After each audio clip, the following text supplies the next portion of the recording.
अस्सलाम वालेकुम dear viewers.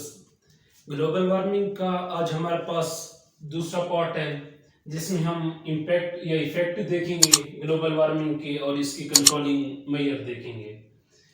Dear viewers, अगर बात की जाए कि इसका कुरे अर्ज पर जितने भी जानवर हैं, इंसान हैं या जो भी चीज़ है, प्लांट्स हैं या कोई और चीज़ है, तो उस पर इसका क्या असर अंदाज है, ग्लोबल वार्मिंग किस तरह से असर अंदाज होती है।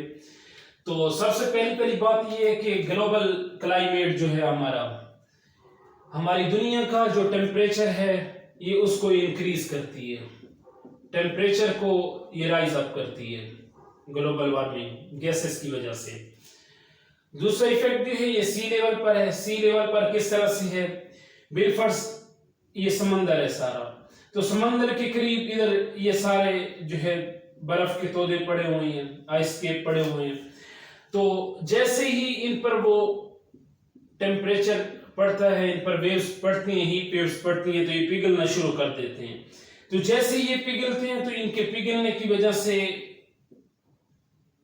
सी लेवल जो है वो इंक्रीज हो जाता है। सी लेवल के इंक्रीज होने की वजह से जो है ये फ्लड भी आ सकते हैं, ये फ्लडिंग का जो है वो सबब बनते हैं।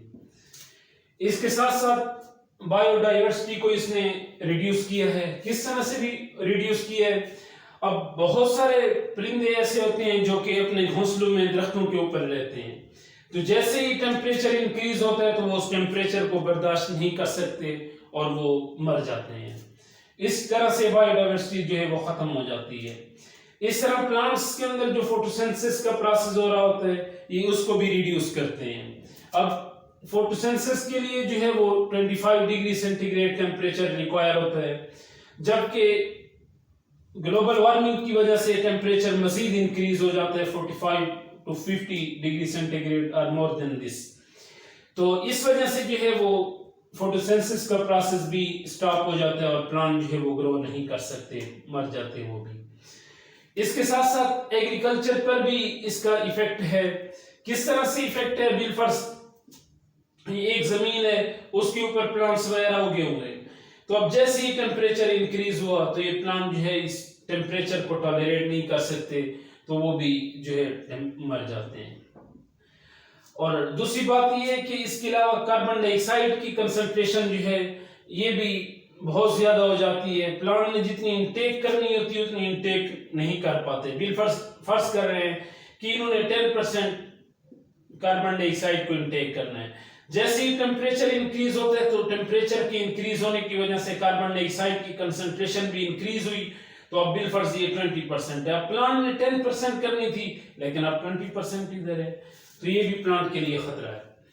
अब इंसान पर कौन से इंसान पर किस तरह से असरअंदाज होती है, तो जैसे ही वाटर गर्म होता है, पानी खड़ा हुआ पानी गर्म होता है, तो इसकी वजह से बहुत सारी मॉस्किटोज बर्न डिसीजेस जन्म लेती हैं, जिस तरह के मलेरिया हो गया, येलो फीवर हो गया।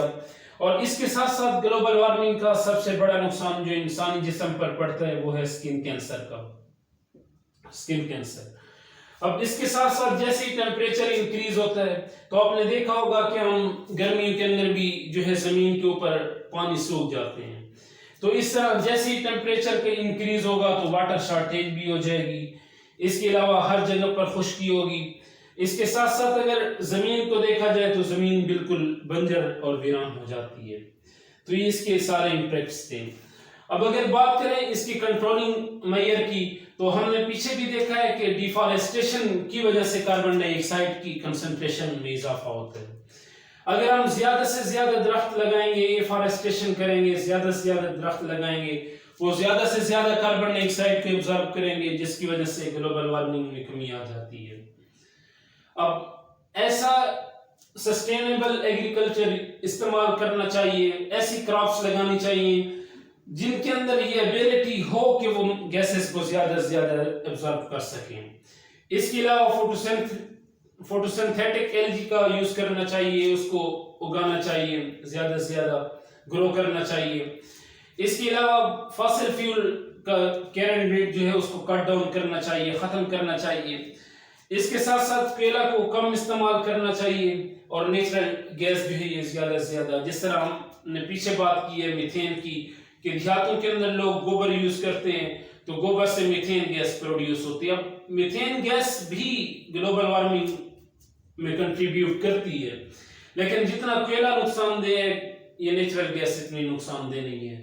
تو اس لیے میتھین کا استعمال جو ہے وہ میتھین گیس کا، نیچرل گیس کا یہ زیادہ سے زیادہ استعمال کرنا چاہیے. تو یہ ہمارے پاس امپیکٹ تھے اور اس کے ساتھ جو ہے یہ کنٹرولنگ میئر تھے.